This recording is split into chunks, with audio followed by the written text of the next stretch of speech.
We took each of the maps that we've made for our 2A history project up until now, and we printed them out and bound those into a book. We're going to go through each of those maps and make a quick video for this series. Join us for Maps of 2A. It is the day of the week that we post Maps of 2A, so guess what? It's time for more Maps of 2A. I can't tell you how glad I am we're getting towards the end of this series. This is a bunch of maps. It seemed like a good idea at the time, but it's a lot of maps. So we just did red flag laws. We've got just a couple more infringements, and then I can stop reading these, and I don't know what time it'll be. Will this be way into the future? Will there still be internet when these are done being posted? Let us know if there's still fax machines when you see this. Do people still use the telephone to call each other when this video is posted? All right, so next we're looking at duty to inform. When you're concealed carrying, when you are carrying a firearm, however it might be, you have a potential for an interaction with law enforcement, and depending on your state, there's a duty to inform that law enforcement officer that you're carrying a firearm. Why would this even be a factor, you might think?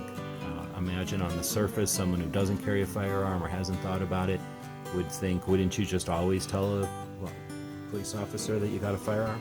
Well, the idea is that you don't care if the police officer knows that you have a firearm as much as the circumstances into which how that has to be accomplished.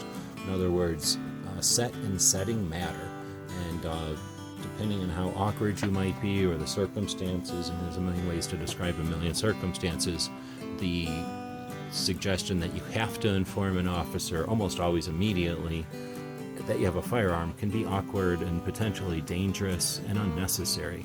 So awkward, meaning most people don't get pulled over every day. If you're not getting pulled over and it's some other circumstances, more than likely you're not used to encountering law enforcement and all the significance that entails.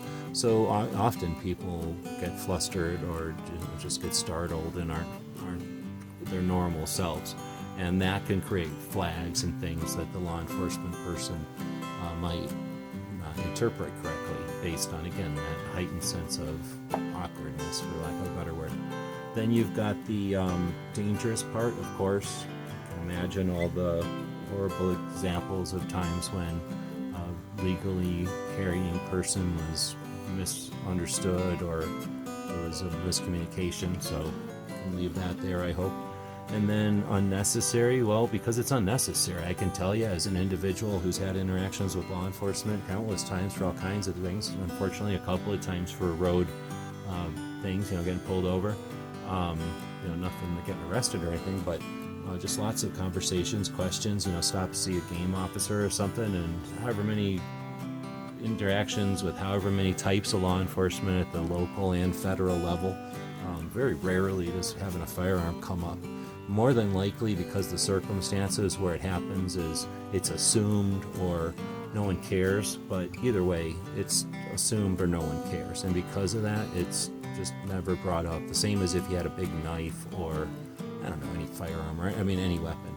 So this idea that you need to inform law enforcement is probably great on the surface, but under scrutiny, it's really not necessary, and it can be dangerous, and it's just awkward. And it's just, if you've got people around and you didn't want to talk about your firearm and now you have to, it can be awkward, and that you're allowed to not have awkward things thrust upon you for no reason because somebody in some other state or somebody who's never had to deal with it because their security carry the firearms because they've never had a bad interaction with law enforcement, or they've never been law enforcement who's had an awkward interaction with a person.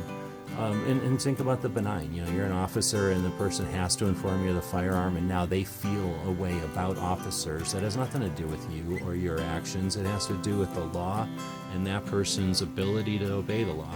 And it's just not fair to anybody to infringe that way. So this is something that I think is often overlooked. It's not the most important thing out there. I haven't really talked about the map, but we only have one state where there's no duty to inform. I guess a couple of states, Georgia, Vermont, and New Hampshire, and Puerto Rico.